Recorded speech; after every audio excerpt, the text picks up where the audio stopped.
എനിക്ക് തീർക്കാൻ പറ്റുമെങ്കിൽ തീർത്തിട്ട് പോയിക്കോ. പതുക്കെ തീർത്താ എന്താടാ കുഴപ്പം? നീ പതുക്കെ തീറൂ, പതുക്കെ.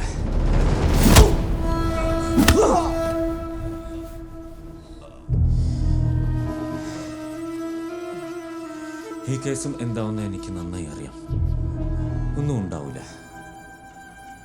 റിമാൻഡ് പീരിയഡ് കഴിയുമ്പോഴത്തേക്കും ഇവനൊക്കെ സ്മൂത്തായി പുറത്തിറങ്ങി നടക്കും. ലീഡേഴ്സ് പറഞ്ഞ ഇനിയും ആൾക്കാരെ കൊല്ലും.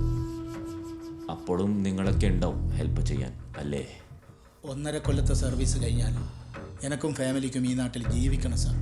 ആ 1.5 കൊല്ലമെങ്കിലും പോലീസായി പണിയെടുക്കുക സാർ. അടുത്ത ജന്മം പട്ടിയാവുമെന്ന് കരുതി ഇപ്പോഴേ മലം നിന്ന് ശീലിക്കല്ലേ സാർ.